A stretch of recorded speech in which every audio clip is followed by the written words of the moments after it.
The holographic disciplinary notice flickered into existence above Professor Kestrel Vane's desk, its cold blue light casting harsh shadows across her cluttered office.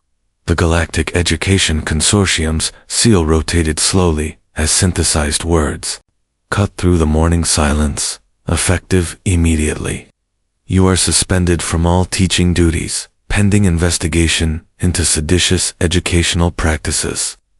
Kestrel's fingers tightened around her morning stim cuff as she read the charges.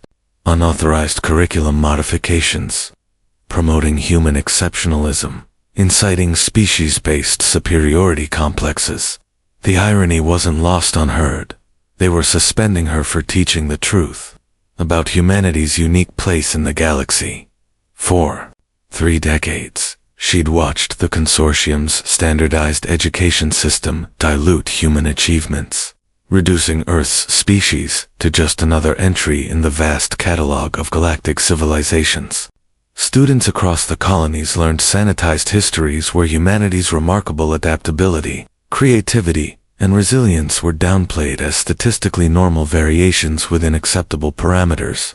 But Kestrel had lived through the Tethys Rebellion, where human engineers had jury-rigged impossible solutions from scrap metal and determination. She'd witnessed the Kepler medical crisis, where human doctors had performed miracles with nothing but stubbornness and improvisation.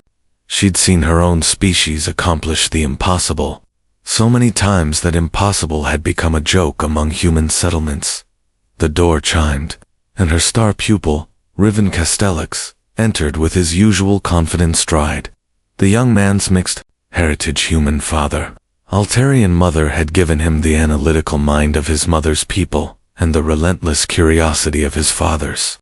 His violet eyes, a gift from his maternal lineage, widened as he took in the holographic notice. Professor Vane, what's happening? Kestrel deactivated the display with a gesture, but the damage was done. Word would spread through the campus within hours. The consortium had made their move, and they'd chosen their timing perfectly 2 weeks before final examinations, when students were too focused on grades to protest. I'm being suspended, Riven. The consortium believes I've been teaching inappropriate material. Inappropriate. Riven's hybrid features flushed with indignation. You're the only professor who actually teaches us about human achievements. Everyone else acts like we're just another species that happened to stumble into space. Kestrel stood, moving to the window that overlooked the sprawling campus of New Geneva University. Below, students from dozens of species moved between buildings, crystalline Veltari, catching sunlight in their translucent skin. The towering Corythion exchanges students with their distinctive ridge crests. The diminutive pixie darting between the slower-moving beings, like hummingbirds. The consortium believes in educational equilibrium, she said carefully. They think emphasizing human achievements creates ... imbalance. That's garbage, and you know it. Riven joined her at the window. I've studied with Veltari mathematicians, Corythion engineers, and pixie philosophers. They're brilliant, but they're brilliant in predictable ways. Humans are different. We don't just solve problems, we break the rules that make problems unsolvable. A soft knock interrupted them. Dean Kilvack entered, his 6-armed hegemony physique filling the doorway. His usually warm demeanor was replaced by bureaucratic coldness. Professor Vane, I need you to clear your office by end of day. Your access codes have been revoked. Kestrel nodded, maintaining her dignity. Of course, Dean. I wouldn't want to contaminate the students with any more dangerous ideas about human ingenuity. Kilvack's primary arms twitched, sign of discomfort among his species. This isn't personal, Kestrel. The consortium has quotas to maintain. Educational harmony across all member species. Educational harmony, Riven repeated, his voice dripping with disdain. Is that what we're calling censorship now? After Kilvack left, Kestrel began packing her personal items. 30 years of teaching, reduced to a few boxes of mementos and research notes. But as she worked, an idea began forming. The consortium could silence her, but they couldn't silence the truth. And sometimes, the truth had a way of finding its own voice. "Riven," she said, turning to her student with a determined smile, "how would you like to give a graduation speech that nobody will ever forget?" The underground meeting took place in the abandoned hydroponics lab beneath the university's agricultural wing. Fluorescent strips cast eerie shadows as Kestrel spread her research across makeshift tables. Riven had brought 5 other students, chosen representatives from the human colonies who had excelled in her classes. "What Professor Vane is proposing," Riven explained to the others, "is essentially academic warfare." Lyra Nightingale, a third-year xenobiology student from the Titan colonies, leaned forward. "They can't stop us from presenting factual information during graduation ceremonies. Student speakers have protection under the academic freedom statutes." "Exactly," Kestrel confirmed. "But this isn't just about presenting facts. It's about presenting them in a way that makes the consortium's narrative impossible to maintain." She activated a holographic display showing comparative data across species. "For the past 50 years, the consortium has been teaching that all species contribute equally to galactic civilization. But the numbers tell a different story." The display shifted, showing innovation, statistics, crisis response times, and adaptation rates. Human colonies consistently outperformed other species in categories that couldn't be easily quantified or controlled. "Look at this," said Cale Stromberg, an engineering student whose family had survived the Proxima Centauri disaster when the Valtteri colony's ship malfunctioned. Their response was to follow emergency protocols and wait for rescue. When the same thing happened to the human colony ship Perseverance, they built a new navigation system out of coffee makers and cum equipment. "That's exactly the kind of example they don't want publicized," Kestrel said. "The consortium prefers stories where humans succeed through cooperation and following established procedures." Zara Midnight, a philosophy student with jet black hair and fierce green eyes, pulled up another data set. "I've been researching historical precedents. Every major galactic crisis in the last century has been resolved through human intervention, not because we're stronger or smarter, but because we're willing to try solutions that everyone else considers impossible. The hegemony calls it inefficient problem-solving," added Tobias Wraith, a political science major. "They've actually published papers suggesting that human methodology is counterproductive to galactic stability." Kestrel nodded grimly. "Because stable systems are predictable systems. Human unpredictability threatens the consortium's ability to control outcomes." For the next 3 nights, they worked in secret. Kestrel provided historical context and suppressed data while the students crafted a presentation that would be impossible to dismiss as propaganda. They weren't planning to claim human superiority. They were planning to demonstrate human uniqueness through undeniable evidence. "The beauty of this approach," Riven explained as they rehearsed, "is that we're not attacking other species. We're simply pointing out that diversity of thought and method is what makes the galaxy strong. And if the consortium tries to silence us," Lyra added, "they'll prove our point about suppression of human perspectives." Kestrel watched her students work with a mixture of pride and concern. They were brilliant, passionate, and completely unprepared for the political firestorm they were about to unleash. But they were also human, which meant they would adapt, improvise, and find a way to succeed despite the odds. The final piece of their strategy came from an unexpected source. Zara's research had uncovered a little-known provision in the consortium's charter. Any member species could request a formal review of educational standards if they could demonstrate systematic bias. The catch was that the request had to be supported by verified evidence from multiple independent sources. "So we're not just giving a graduation speech," Tobias realized. "We're formally challenging the entire educational system." "Exactly," Kestrel confirmed. "But it has to be perfect. One factual error, one emotional outburst, one moment of appearing to claim superiority, rather than uniqueness, and they'll dismiss everything we've worked for. As they prepared for graduation day, none of them realized that their secret meetings had not gone unnoticed. The consortium had sensors everywhere, and Professor Kestrel Vane's suspension had been designed to flush out exactly this kind of response. The trap was set, and walking into it was the most human thing they could possibly do. Graduation day dawned crisp and clear over New Geneva University. The ceremonial amphitheater sparkled with the morning light reflecting off thousands of graduation caps, and the formal attire of beings from across the galaxy. Dean Kilvack stood at the podium, his 6 arms managing the ceremony with bureaucratic precision. And now, presenting the student address, Riven Castellix, representing the human colonial divisions. Riven approached the podium with steady steps, his hybrid features betraying none of the nervous energy coursing through him. Behind him, his 5 co-conspirators sat in the designated student section, each carrying part of the presentation in their neural storage units. Fellow graduates, Riven began, his voice carrying clearly across the amphitheater. Today we celebrate not just our individual achievements, but our collective potential as citizens of a diverse galaxy.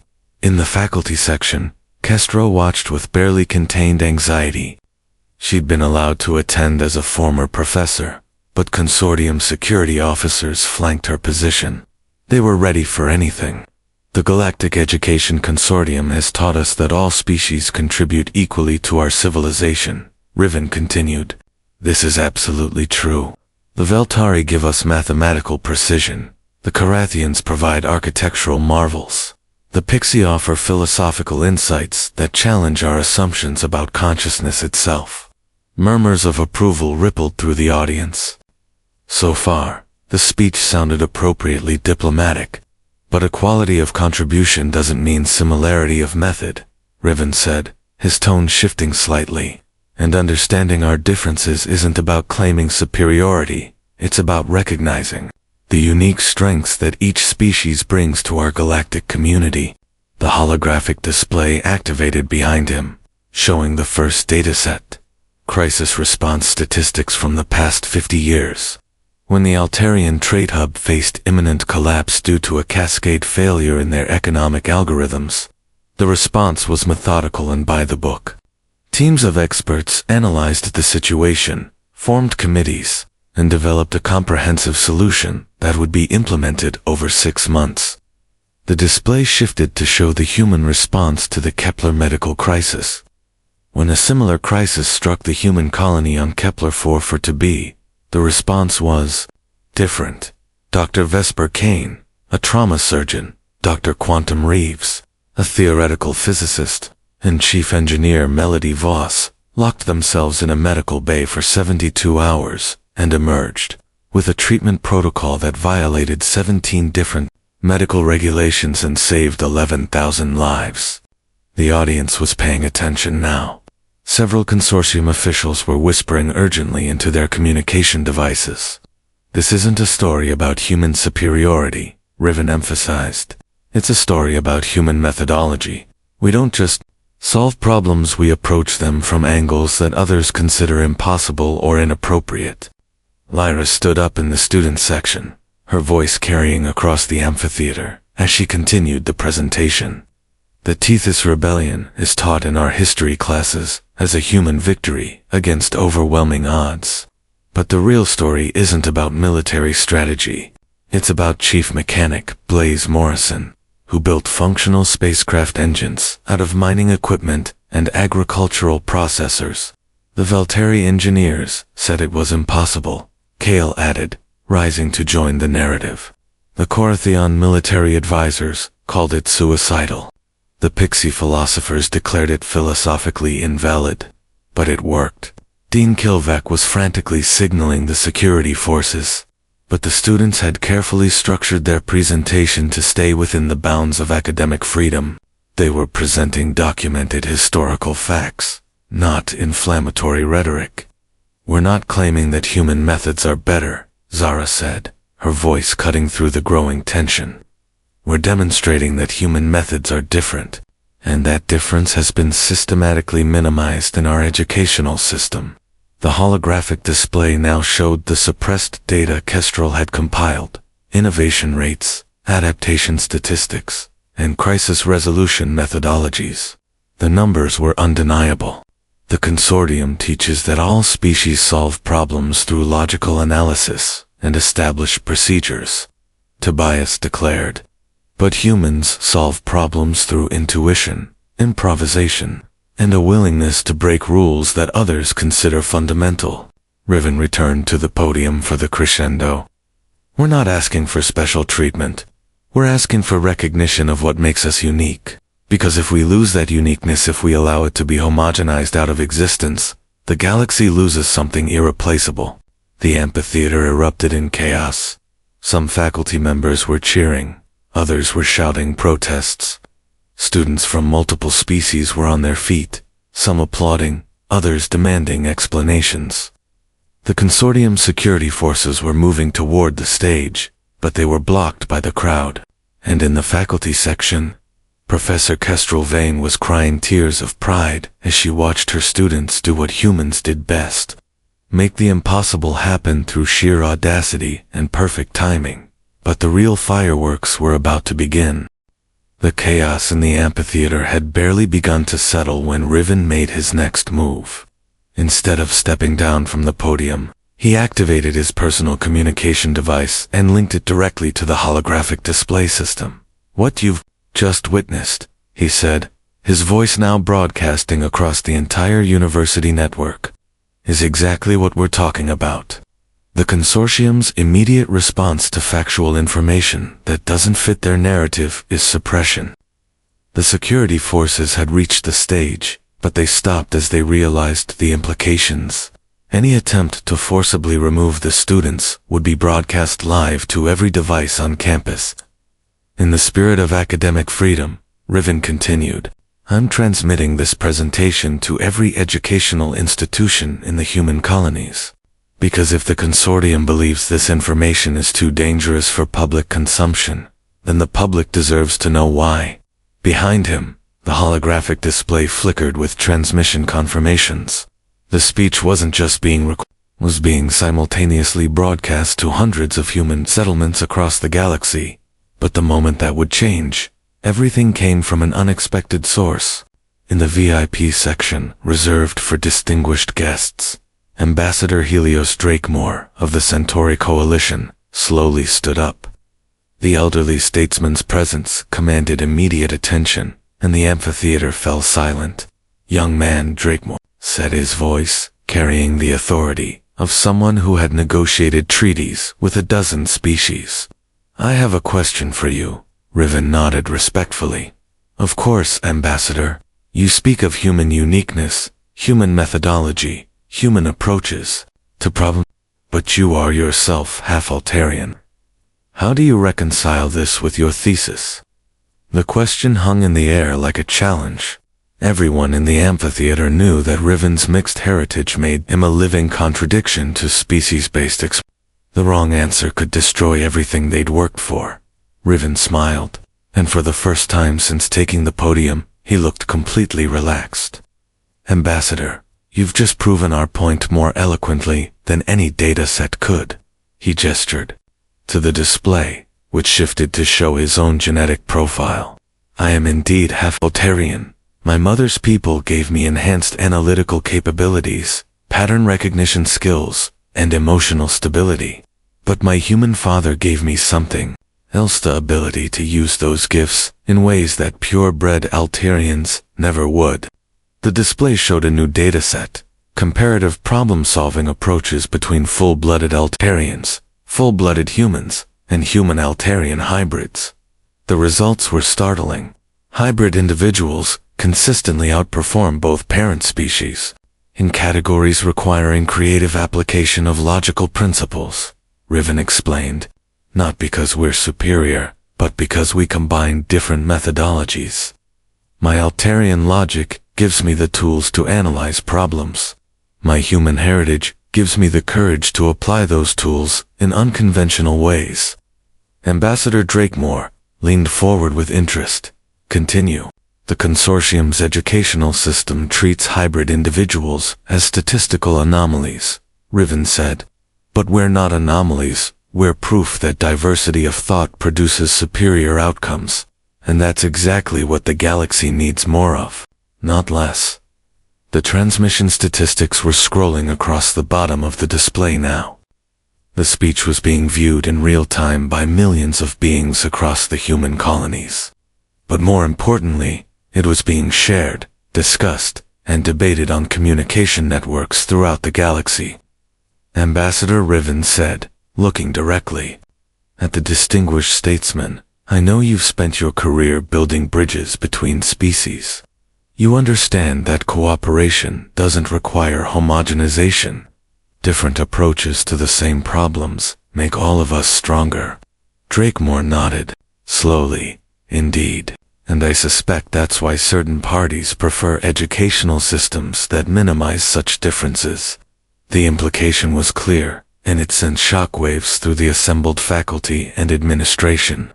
Ambassador Drakemore wasn't just agreeing with the students, he was publicly suggesting that the consortium's educational policies were politically motivated. The moment was captured by dozens of recording devices and transmitted across the galaxy within minutes. The image of a respected interspecies diplomat nodding in agreement with a suspended professor's students became an instant symbol of the growing movement for educational reform.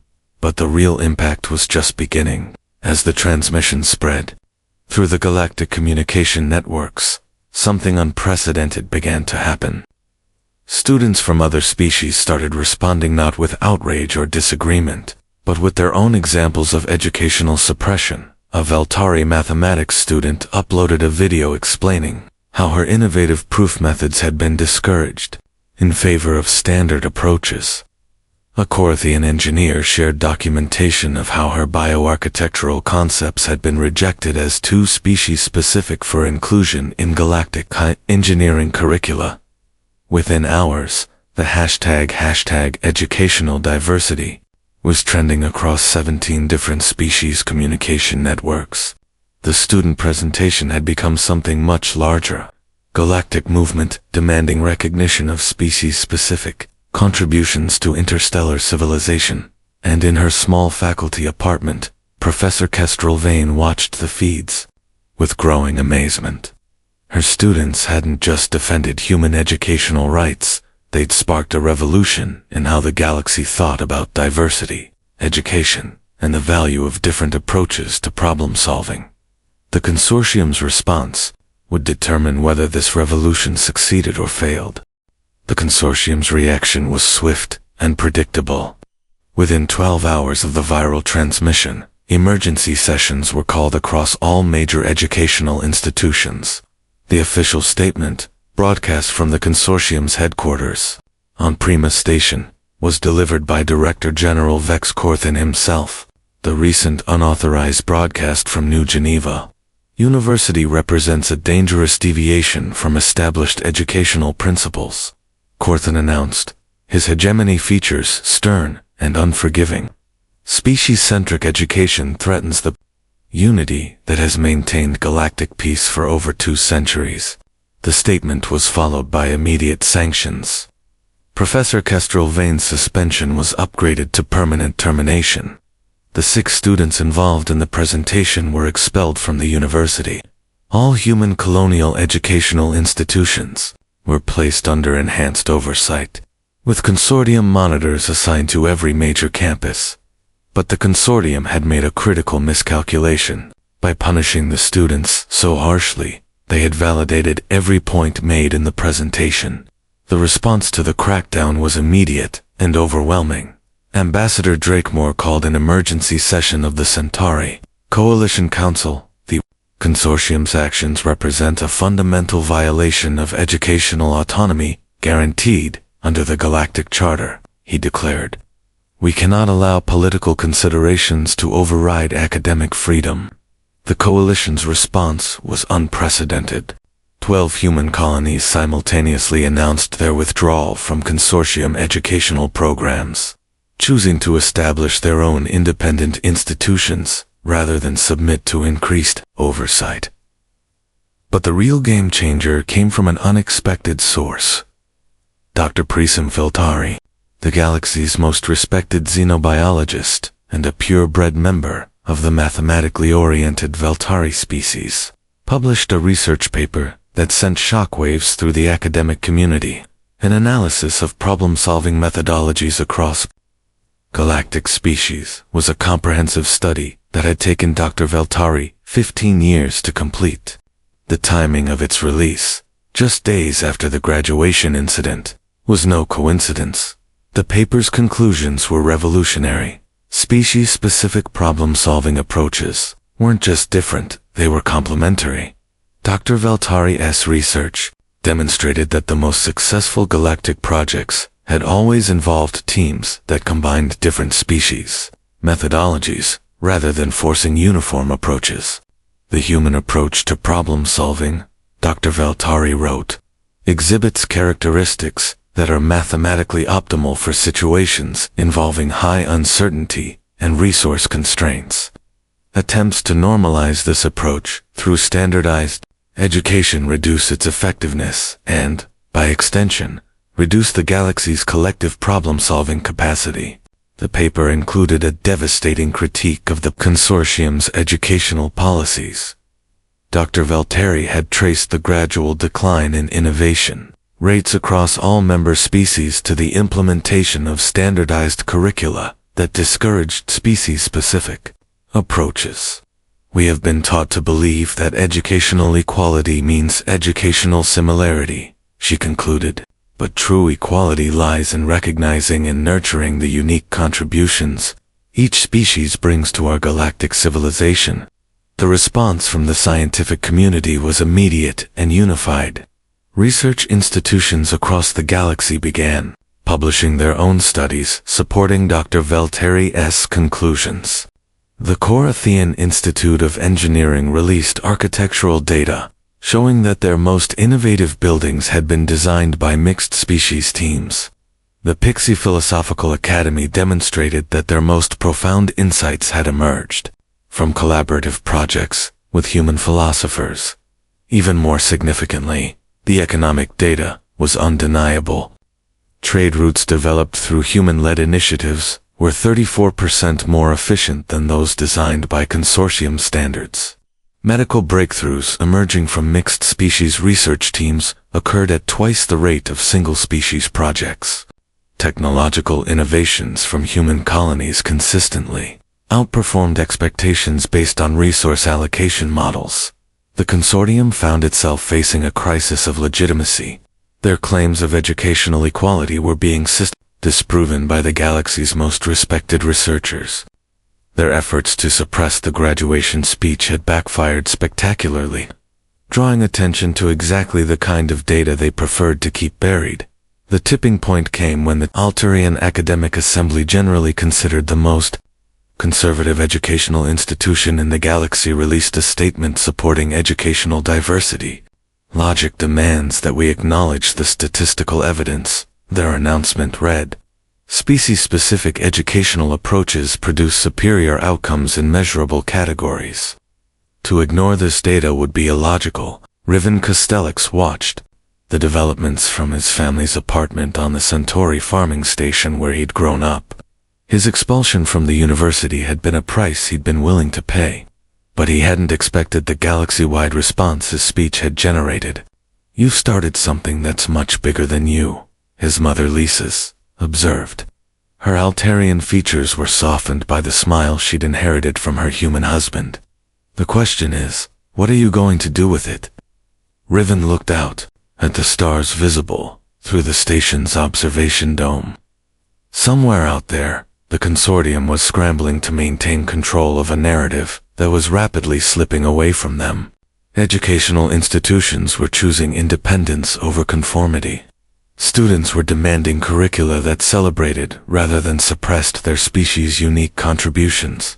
"I think," he said slowly, "we're going to do what humans do best. We're going to improvise, adapt, and find a way to make the impossible happen." The revolution was no longer about education. It was about the fundamental question of what kind of galaxy they wanted to live in. one where diversity was suppressed in the name of unity, or one where differences were celebrated as sources of strength. The consortium's next move would determine the answer. 6 months after the graduation speech that changed everything, Riven Kostelix stood in the newly constructed Great Hall of the Independent Galactic Education Alliance. The building itself was a testament to the principles they'd fought for, designed by a mixed-species team that had combined Korathian bioarchitecture with human engineering improvisation and Voltaire mathematical precision. The result was breathtaking, a structure that seemed to grow from the asteroid's surface like a living thing, its crystalline walls refracting light in patterns that shifted with the movement of the students within. It was impossible by any single species standards, but it existed because different approaches had been combined rather than homogenized. The consortium has agreed to full educational autonomy for all member species, Ambassador Drakemore announced to the assembled delegates. The Universal Education Charter recognizes the right of each species to develop curricula that emphasize their unique contributions to galactic civilization. The victory had come at a cost. The consortium's initial response had been to tighten control even further, leading to what historians would later call the Education Wars, a series of institutional conflicts that had torn apart the galaxy's academic establishment. But the weight of evidence had been overwhelming. Dr. Valteri's research had been confirmed by dozens of independent studies. The economic benefits of species-specific education had become impossible to ignore. Most importantly, the students themselves had refused to accept suppression of their cultural and intellectual heritage. Professor Kestrel Vane, now Director of Human Studies at the Alliance's flagship institution, watched the ceremonies with deep satisfaction. Her termination from the consortium had become a badge of honor, and she'd been instrumental in designing the new educational framework that was being implemented across the galaxy. The irony, she said to Riven as they watched delegates from 37 different species sign the new charter, is that the consortium was right about one thing. This is definitely going to change the balance of power in the galaxy, but not in the way they feared, Riven replied. They thought diversity would lead to conflict. Instead, it's leading to collaboration. The proof was everywhere. The new educational model hadn't just preserved species-specific approaches, had created systematic opportunities for cross-species collaboration.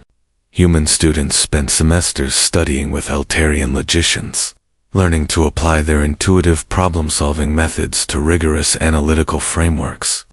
Veltari mathematicians worked alongside human artists, discovering new ways to express complex equations through visual media. Korathian engineers collaborated with pixie philosophers, creating structures that served both practical and spiritual purposes. The results were extraordinary. Innovation rates had doubled across all participating species. The Great Convergence Project, a massive undertaking to establish permanent settlements in the Andromeda Galaxy, had been completed in half the projected time, because mixed species teams had developed solutions that no single species could have conceived. But perhaps the most significant change was in the hybrid individuals like Riven himself. No longer treated as statistical anomalies, they had become bridges between species, facilitating collaboration and translation between different approaches to knowledge and problem-solving. There's something else, Riven said, activating a holographic display that showed the latest data from the consortium's remaining territories. The standardized education zones are falling behind in every measurable category. Their own member species are demanding reform. The display showed a stark comparison. Regions that had adopted the new educational model were outperforming consortium territories in scientific advancement, economic growth, and social stability. The organization that had once controlled galactic education was facing irrelevance. They'll have to change or be left behind, Kestrel observed. And given what we know about institutional pride, they'll probably choose to change. The ceremony reached its climax as the final signatures were added to the charter. The document represented more than educational reform. It was a formal recognition that diversity of thought and method was essential to galactic civilization's continued growth and prosperity. As the delegates celebrated, Riven found himself thinking about the path that had led to this moment. A simple graduation speech had become a galactic movement. A professor's suspension had become a catalyst for revolution. 6 students' willingness to challenge the establishment had transformed how an entire galaxy thought about education, diversity, and the value of different approaches to knowledge. "You know what this means?" he said to his former professor, gesturing toward the celebration around them. "What? We're going to have to update all the textbooks. The story of how humans helped revolutionize galactic education is going to be required reading in every curriculum." Kestrel laughed, the sound echoing through the great hall. "Just make sure you emphasize that we couldn't have done it alone. The greatest human achievement isn't our individual brilliance, it's our ability to bring out the best in others." As the celebration continued into the night, representatives from across the galaxy shared stories of their own species' unique contributions to knowledge and civilization. The consortium's dream of educational uniformity had been replaced by something far more powerful, a recognition that the galaxy's greatest strength lay not in its similarities, but in its magnificent diversity. The revolution was complete. The future belonged to those who celebrated difference rather than suppressing it. And in the end, that future was more human than any of them had dared to imagine, not because humans had conquered, but because they had shown the galaxy how to be its truest self. The impossible had become inevitable, and the galaxy was all the stronger for it.